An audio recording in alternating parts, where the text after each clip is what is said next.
अभी हम बात कर लेते हैं संतुलित आहार की। संतुलित आहार वह है, क्या होता है संतुलित आहार, क्या होता है सारे पोषक तत्वों को संतुलन में लेके जो हमारे शरीर को आवश्यक है उसकी जो पोषक तत्वों की मात्रा को बराबर करना, और हमारे दैनिक जीवन में हम जो भी कार्य करते हैं उसमें सभी पोषक तत्व की विद्यमान होते हैं। ठीक है, कोई अल्प मात्रा में आवश्यकता होती है, कोई ज़्यादा मात्रा में हमारे शरीर को आवश्यकता होती है, तो सभी पोषक तत्वों को समान जितनी भी आवश्यकता हमारे शरीर को है उसको पोषण तत्व पूरा करना, ये संतुलित आहार के अंतर्गत आता है। ठीक है, संतुलित आहार वह है जिसमें विभिन्न प्रकार के वे सभी खाद्य पदार्थ शामिल होते हैं जिनमें दैनिक आवश्यकता के सभी अनिवार्य पोषक तत्व जैसे प्रोटीन, कार्बोहाइड्रेट, वसा, विटामिन, खनिज, लवण, रेशे समुचित मात्रा में सही अनुपात में विद्यमान होते हैं। ठीक है, अब इसमें सारे मात्रा में जो पोषक तत्व वो विद्यमान है वो संतुलित आहार के अंतर्गत है। संतुलित आहार अच्छे स्वास्थ्य के लिए, स्वास्थ्य को बनाए रखने के लिए भी सहायक होता है। हमारे स्वास्थ्य को बनाए रखने के लिए भी संतुलित आहार आवश्यक है। इसके अतिरिक्त यह भी ऐसी लघु अवधियाँ जब आहार की आपूर्ति नहीं हो पाती है तो सामना करने के लिए पोषक तत्वों की अतिरिक्त सुरक्षा मात्रा भंडारण की उपलब्धता आवश्यक है। कहने का मतलब ये है कि कई बार जैसे हम उपवास करते हैं, व्रत करते हैं, तो जब हमारे शरीर की रिक्वायरमेंट होती है कि आप अपने भोजन एक समय होता है जब हम बहुत तीव्र इच्छा होती है भोजन की, कुछ समय के बाद अगर हमने भोजन नहीं खाया तो वो इच्छा शांत हो जाती है। वो शांत कैसे होती है, क्योंकि जो अन्य पोषक तत्व तो भंडारण कर रखा है हमारे शरीर के अंदर, उससे वो अपना जो कलपुर्जे हैं उसको चलाने के लिए कार्य सहायक होता रहता है। हमारे शरीर क्या है, मशीनीय है, हम सारी जो कार्य मशीन का कार्य निरंतर कर चलता रहता है। ठीक है, तो यह है भंडारण की उपलब्धता जो हमारे शरीर में इकट्ठा करके रखा गया है, शरीर ने बचा के रखा गया है अतिरिक्त मात्रा को, वो उसमें उसको शामिल कर लेता है। अब इसके बाद है अतिरिक्त सुरक्षा मात्रा। उपवास के दिनों में दैनिक आहार में कुछ पोषक तत्वों की अल्प की कमी को पूरा करते रहता है। यदि संतुलित आहार व्यक्ति को संतुलित आहार या RDA रिकमेंडेड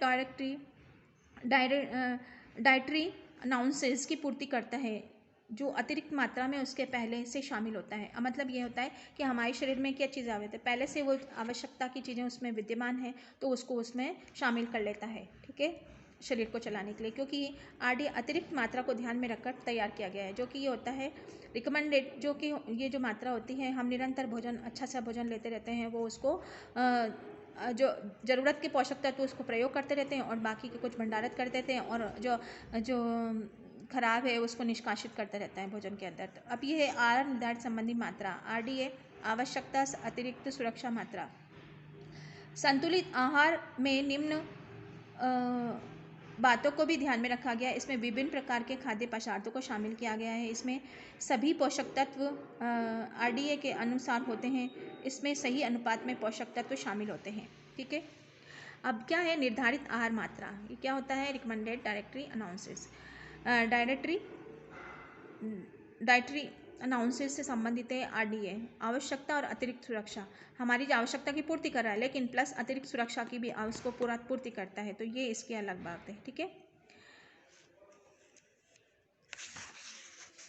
अब हम बात कर लेते हैं सूक्ष्म।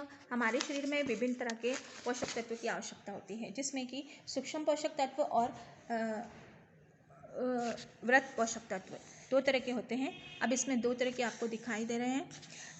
वृत्त पोषक तत्व मतलब ज़्यादा मात्रा में हमारे शरीर को अपेक्षित होती है, ज़्यादा मात्रा में हमारे शरीर को आवश्यक है। कार्बोहाइड्रेट की मात्रा हमारे शरीर को ज़्यादा चाहिए होता है, और प्रोटीन की आवश्यकता भी, प्रोटीन की मात्रा भी हमारे शरीर को ज़्यादा चाहिए, वसा की मात्रा भी ज़्यादा चाहिए, जल भी ज़्यादा चाहिए, रेशा फाइबर भी ज़्यादा चाहिए। ठीक है, ये जो पोषक तत्व हैं ये हमारे शरीर में वृद्ध मात्रा में चाहिए, ज़्यादा मात्रा में हमारे शरीर को आवश्यक है।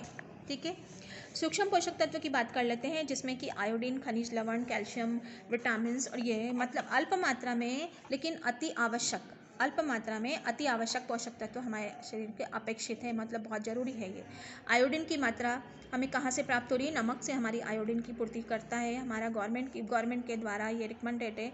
आयोडीन की कमी से घेंगा रोग हो जाता है। ठीक है, खनिज, लवण, कैल्शियम हमारी हड्डियों को मजबूता प्रदान करता है। लोहा तत्व जो ऑक्सीजन का प्रवाहक का कार्य करता है, लोहा तत्व होता है।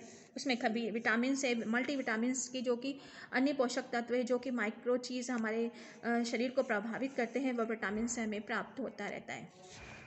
ठीक है। यह पोषक तत्व हेतु अतिरिक्त सुरक्षा मात्रा उपलब्ध कराता है, अच्छे स्वास्थ्य को बनाए रखने में, बचाए रखने में मदद करता है, लंबाई के अनुपात में अपेक्षित शरीर में वजन बनाए रखता है। मतलब जो भी हम पोषक तत्व विद्यमान रहता है, पोषक तत्व हम प्राप्त करते हैं, वो उससे पूरा शरीर हमारा पोषित होता रहता है, सुरक्षित रहता है, विभिन्न रोगों से हमारे उसकी लड़ाई से करता रहता है, सुरक्षा प्रदान करता रहता है। तो ये चीज़ है, आप लोगों को ये समझ में आया होगा। ठीक है, तो हमने जो पढ़ा है वृहद पोषक तत्व, सूक्ष्म पोषक तत्व, हमारे पोषक तत्व के बारे में